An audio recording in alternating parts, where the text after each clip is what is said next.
Welcome to the Daily Update Podcast, where I'll go over the action in the market for Tuesday, December 9th, and we'll see how things look for Wednesday, December 10th. On Tuesday, the S&P 500 closed essentially flat in an extremely quiet, low-volume session. The S&P ended up down 0.09%, drifting back below the closely watched 6850 level. Volume was light as participants squared positions or didn't take new ones ahead of Wednesday's widely anticipated Fed announcement. From a technical perspective, the S&P remains in a non-trending, choppy mode on both the short and intermediate term timeframes. The ADX, which had been showing a slight trend, has now fallen, showing a non-trend. That said, the broader background is still technically constructive.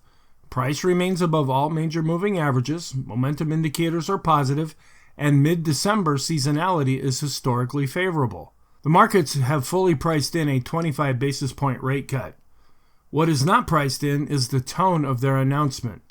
A clearly dovish cut, one that leaves the door open for additional easing in 2026, could spark a sharp risk-on rally and potentially finally break the S&P out of its multi-week range. A so-called hawkish cut, one accompanied by language suggesting a pause or materially fewer cuts in the upcoming year, would likely trigger an immediate risk-off reaction and test support near the 6,700 level or possibly even lower.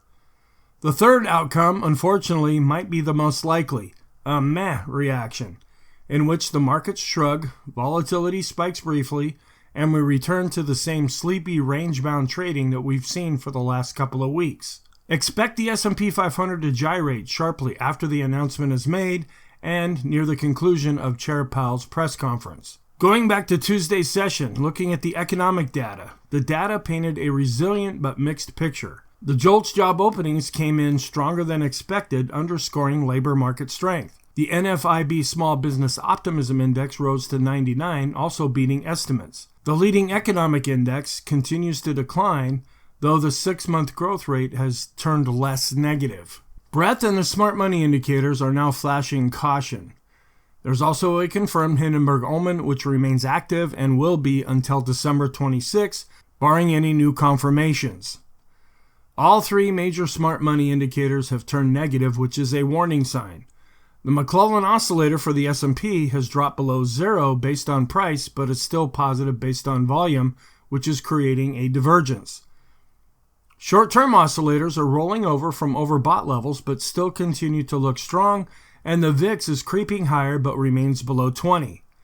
Despite these yellow flags, the primary trend on the daily charts still continues to be positive. Sector leadership was rather narrow on Tuesday. Energy outperformed despite falling oil prices, while semiconductors and big cap tech posted modest gains. Looking at the Magnificent Seven, only Alphabet and Nvidia are outperforming the S&P 500 year to date, a notable concentration of leadership. Bond yields are ticking higher, with the 10-year Treasury yield ending at 4.19%, rising as the markets head into the Fed meeting. Precious metals are mixed right now, with silver being extremely overextended, up 91% year over year, while gold has largely consolidated after a similar run previously. Looking ahead to Wednesday, December 10th, there are three equally plausible scenarios after the Fed makes their announcement. A dovish surprise, which could lead to a rally and potential upside breakout, a hawkish tilt or pause signaled, which would be more of a risk-off lower move, and the status quo, which would mean prices stay range-bound with low conviction. Until proven otherwise, the underlying trend bias remains cautiously bullish. Prices above all the moving averages, momentum is positive, and seasonality supports higher prices into the year-end.